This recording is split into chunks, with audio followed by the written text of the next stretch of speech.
My biggest thing is like, what do you tell a sponsee as a sponsor? Okay. Right? What would you tell? Like, okay, so you're sponsoring some guys, right? Yeah. What would you tell them about this?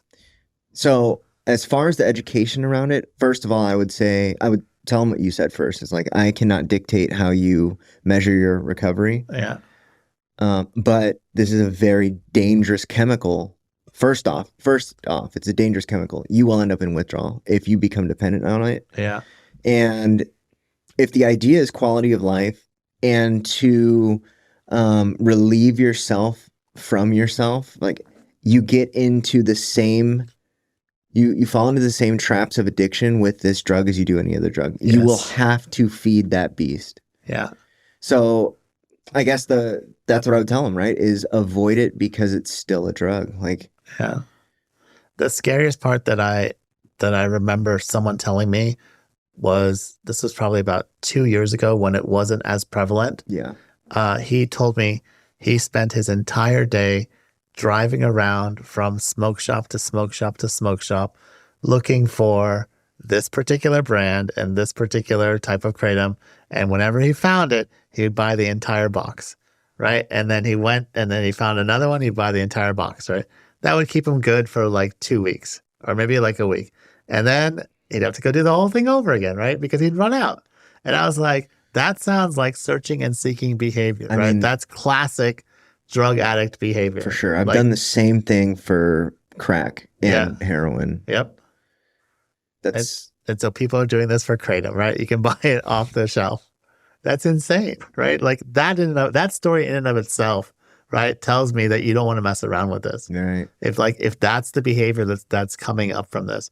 But when you start looking at the dopamine side of it and like what the receptors are that it's impacting and how quickly patients are like getting addicted to it, it's really scary. Especially the older ones and the ones that are in recovery, the ones um that are dopamine sensitive, right? And that like when they start getting something in their system that's dopaminergic and they start liking it, they have a really quickly a high likelihood of very quickly escalating onto that, like higher and higher doses of that. This kind of brings up a good point or like a good segue into something is that so as an opiate addict, the number one fear is the withdrawal. And have you seen people move from kratom to opiates? I have not seen that yet, but we've that's one of the fears, Yeah. right, that I have. So let's go back to the young kids, right, the teenagers hmm and all of that stuff. If you asked me, 15 years ago, what was a 15-year-old's first exposure to an opioid-like substance? I would have been like, oh, like he got it from his parents' cabinet Yeah. because there were some oxys in the cabinet, and he was like, let me try this. Today, if you ask me, what's a young person's first exposure to an opioid-like substance that acts on the mu receptor? It's kratom, Kratom. right? Which is easily accessible from a smoke shop.